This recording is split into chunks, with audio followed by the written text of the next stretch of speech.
Hi friends, welcome to my channel. இன்றைக்கி என்ன பார்க்க போகிறோன்னா, திருப்பாவை பாசுரம் 7உடைய பாசுரம் பாடலும் விளக்கமும் பார்க்க போகிறோம்.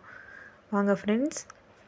கீசு கீசென்றெங்கும் ஆனை சாத்தன் கலந்து பேசின பேச்சரவம் கேட்டிலையோ பேய் பெண்ணே, காசும் பிறப்பும் கலகலப்ப கைப்பேர்த்து வாசு நறுங்குழல் ஆய்ச்சியர் மத்தினால் ஓசைப்படுத்த தைரரவம் கேட்டிலையோ நாயக பெண்பிள்ளாய் நாராயணன் மூர்த்தி, கேசானை பாடவும் நீ கேட்டே கிடத்தியோ தேசமுடையாய் திரவேலோர் எம்பாவாய். இந்த பாடலுடைய விளக்கம் என்னன்னு பார்க்கலாம். கீசு கீசென்றெங்கும் ஆனை சாத்தன் கலந்து பேசின பேசுகிறவும் கேட்டிலையோ பேய் பெண்ணே அப்படின்னா, அறிவில்லாத பெண்ணே, கீச்சு கீச்சுன்னு ஒரு சத்தம் கேட்குதில்ல, அது என்ன சத்தம்? ஆனை சாத்தன் அப்படின்னு ஒரு பறவை இனம் இருக்குது. அந்த பறவை இனம் என்ன பண்ணுது, தன்னுடைய துணையோட கீச்சிடுது.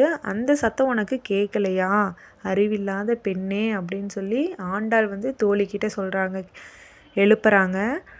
காசும் பிறப்பும் கலகலப்ப கைப்பேர்த்து வாசு நறுங்குழல் ஆய்ச்சியர் மத்தினால் ஓசைப்படுத்த தைரரவம் கேட்டிலையோ அப்படின்னா, ஆய்ச்சியர் ஆயருக்குள்ள அந்த ஆய்ச்சியர்கள் என்ன பண்ணுவாங்கன்னா, காலையில் எழுந்த உடனே தயிர் கடையிற வேலை தான் அவங்களுக்கு.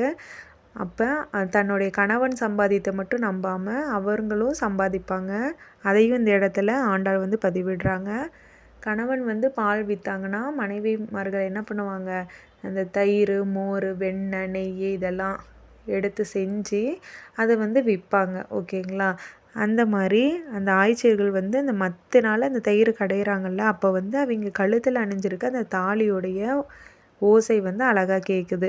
அந்த ஓசை உனக்கு கேட்கலையா அப்படின்னு சொல்லி தோழிக்கிட்ட ஆண்டாள் கேட்குறாங்க. அந்த ஓசை கேட்கலனாலும் பரவாயில்ல, அந்த தயிர் கடையிற அந்த தயிர் ஓசை கூட உனக்கு கேட்கலையா அப்படின்னும் கேட்டிருக்காங்க. அடுத்த லைன் பாருங்கள். நாயக பெண் பிள்ளாய் நாராயணன் மூர்த்தி, கேசவனை பாடவும் நீ கேட்டே கிடத்தியோ.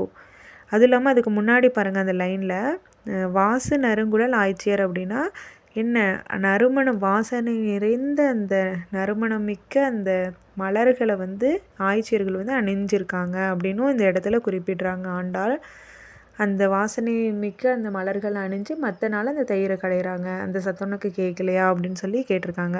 அடுத்த லைனில் என்ன சொல்லியிருக்காங்க, நீ நாராயணன் மூர்த்தியை பாட வரலையா, அந்த கேசவனை பாட வரலையா, இல்லை நீ இந்த சத்தமெல்லாம் கேட்டு வேணும்னே படுத்துட்ருக்கியா, இல்லை உண்மையிலேயே தூங்கிட்டு இருக்கியா அப்படின்னும் கேட்டிருக்காங்க.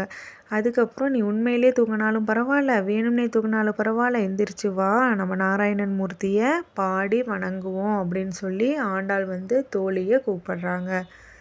ஓகேவா? இந்த பாட்டோடைய அர்த்தம் புரிஞ்சுதுங்களா? ஓகே ஃப்ரெண்ட்ஸ், நெக்ஸ்ட் வீடியோவில் பார்க்கலாம். அதுக்கு முன்னாடி நம்ம சேனலை சப்ஸ்கிரைப் பண்ணாதவங்க சப்ஸ்கிரைப் பண்ணுங்கள், வீடியோஸ்க்கு லைக் பண்ணுங்கள், கமெண்ட் பண்ணுங்கள். ஓகே ஃப்ரெண்ட்ஸ், பாய்.